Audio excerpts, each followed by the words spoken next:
This is a tutorial on changing oxygen bottles here at OKER.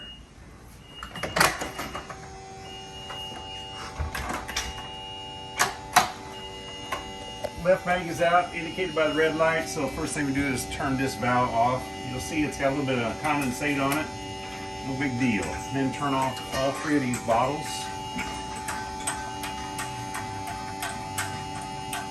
You can hear the diaphragms buzzing. That's because we're using a high volume of oxygen right now. That vibration is moving through this whole system. It makes these copper tubes brittle, and eventually they'll fail. So it's really important that when you put the bottles in, you get the bottle as lined up with where the tube is naturally setting as possible. It also makes it a lot easier to get these off. If it's not lined up very well, then you have to kind of wiggle the copper tube while you turn the nut. See how that's almost in perfect alignment.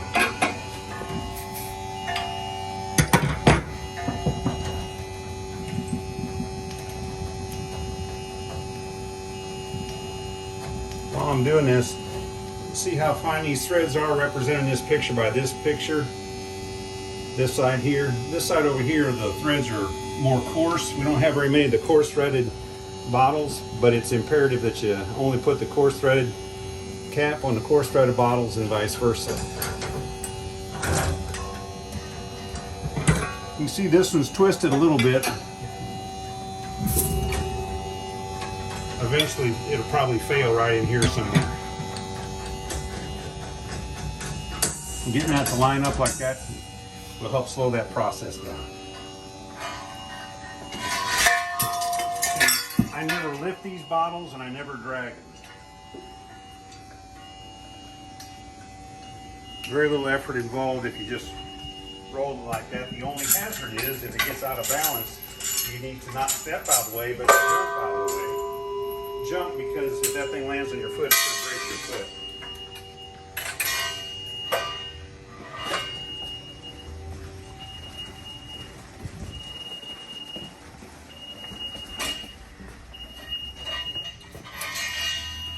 I don't always use the chain, but I've done this enough that I'm fairly comfortable maneuvering the bottles until you're certain that you've got the balance thing down pretty good. Good idea to use the chain. This bottle we don't want to use because we'll have to stretch that copper, so we're going to leave that bottle right there. Stretching the copper just accelerates the process of it failing.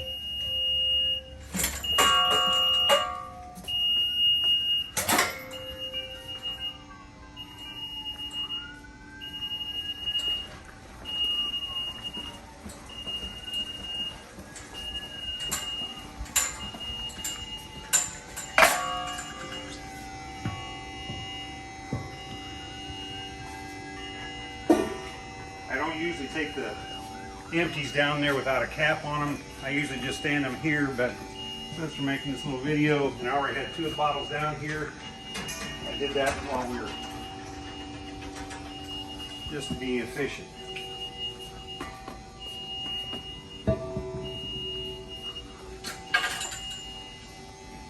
You can drive these with your hand or your foot, either one.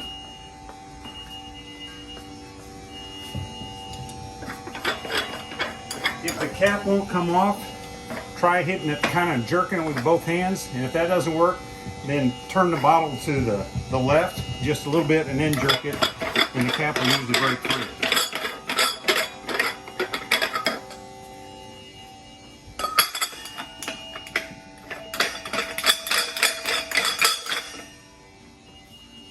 Okay, you can pull those off if you want, but it's not a bad idea to test the bottle, make sure it's got oxygen anyway.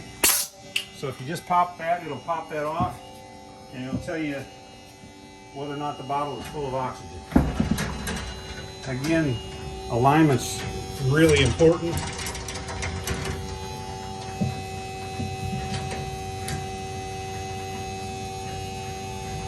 I usually put one on and tighten it so that I don't accidentally get all three lines on and forget to make certain they're tight. Just tell me. Ready? Okay. Watch this copper line as I turn the, see how it turns a little bit, that's actually corkscrewing that copper. So again, this will be the first line to fail probably. So I'd push it back a little bit and do that so that as I tighten it, I'm actually pulling it back to the position that it was relaxing.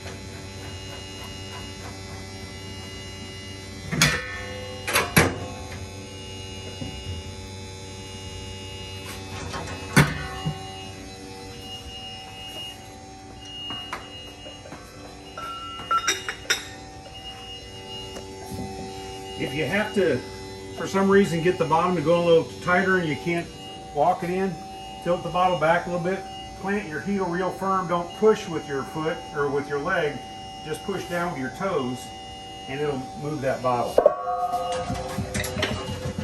That way you don't risk your back.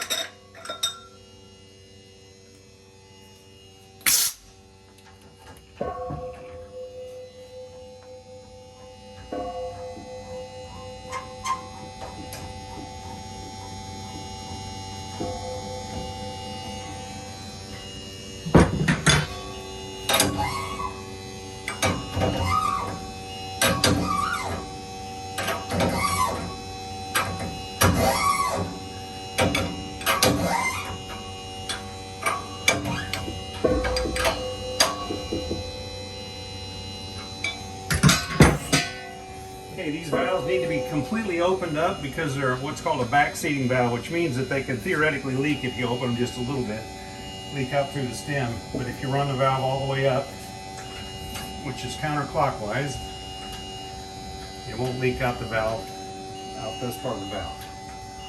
And then just turn this back on. Should go over 2,000 PSI. Red light should go out. And the maintenance guy is supposed to fix this chain. Man, who is that dude?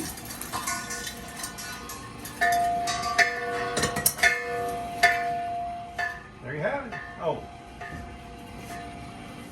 Need to label the empty bottles, and I like to put the label on the bottle. That's kind of the protocol in this industry, even though I'm not really part of this industry. Been around a little bit.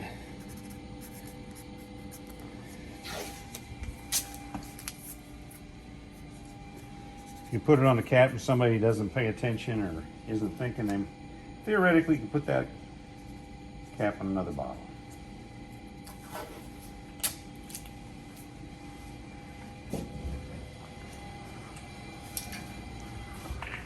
That'll do it. The rest of it's just putting things back in the pins and putting chains across there so that the bottles are secured. There are legal requirements to secure bottles when they're not in use. Well, even when they're in use, for that matter.